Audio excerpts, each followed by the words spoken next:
Hi everybody, I hope you're having a wonderful summer. I'm going to talk about Parsha Ekev, which is the second Parsha of the Shiva Nechemta, the 7 weeks of consolation after Tisha B'Av. And there's so much to talk about in this Parsha.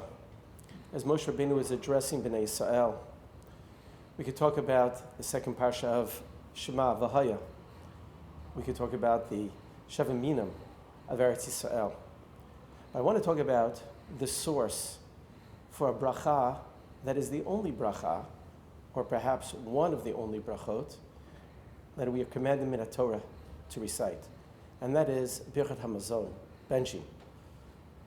The Pasuk tells us in Perek Chet, in Pasuk Yud, V'yachalta v'savata uveirachta, that when we eat and we're satisfied, we are to bless as Hashem Elokecha, Hashem our God, al eretz hatovah asher nasan lach, on this good land that Hashem has given us. And we know that when we recite benching, there are 4 paragraphs. The first one, Hazanas HaKol, was written by Moshe Rabbeinu, and it really describes God feeding the world and taking Bnei Yisrael, as Moshe did, from Egypt into Eretz Yisrael. And then we have Al Haaretz Val HaMazon, which begins with Nodeh, written by Yoshua, which talks about Eretz Chemda Tova Rechava. It's a land that is wide and is good. And that's Yoshua, who brought us into Eretz Yisrael. And then we have Rachem Uvenei Yerushalayim, written by David and Shlomo HaMelech, talking about building up to the Beit HaMikdash. And then finally we have the bracha of Hatov Umeitiv. The first 3 are Min HaTorah. Hatov Umeitiv was written by the Anshe Knesset HaGedola. And why was it written?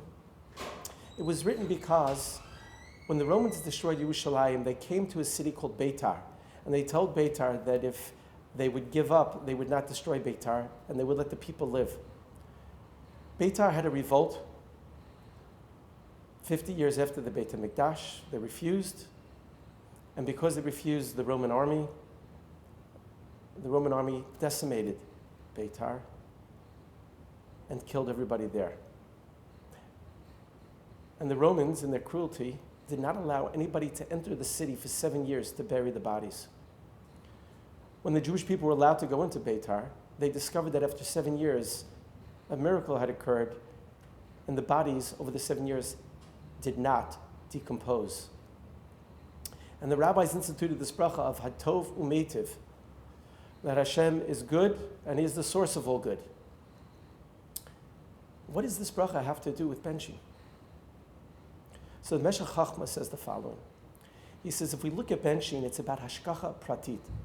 It's about God's divine providence, about God's hand in all that we do in the world. The first bracha, Hazanat HaKol, Hashem provides us with food and watches over us for 40 years in the Midbar, from Mitzrayim to Eretz Yisrael. Once we get to Eretz Yisrael, again, Hashem provides the hashgacha that we were able to conquer and divide Eretz Yisrael in 14 years. People with no army experience. Hashgacha pratit. And then Yerushalayim Ircha, Uvenei Yerushalayim, David and Shlomo HaMelech, building up Yerushalayim as the center, the spiritual center, not of just Eretz Yisrael, but of the world. The hashgacha, that people could come to Yerushalayim 3 times a year and feel close to God and see God, experience God. Hashgacha pratit. The story of Hatov Umeitiv is also to show us about hashgacha pratit. And that even outside Eretz Yisrael, even after the destruction of the Beit HaMikdash, even though it is still in Eretz Yisrael, but even after the destruction of the Beit HaMikdash, when we feel far away from Hashem hashgacha has not left us. God's providence and guidance is still with us. And that's the message that we need to take with us, the rabbis say, as we give thanks to God for all the bounty and all the blessings that we get, that we sit down and we're hungry, and not only do we sit down and eat and become satisfied, but we become nourished. It's through God's divine providence, the right rain, the right crops. And as we are in a time when we do not have and look forward to rebuilding the Beit HaMikdash, we are to remember as we finish up the benching that Hashem Hashgacha is still with us, and that hopefully, please God, as we say at the end of the Navi in Haftorah, that Hashem will rebuild Yerushalayim, that people won't be able to have space. It'll be the garden of the world. We will have true simcha v'sason. So that is my bracha to you. As we bench, we always say thank you to Hashem, an attitude of gratitude for God's closeness and divine providence. I wish you a continued safe and meaningful summer.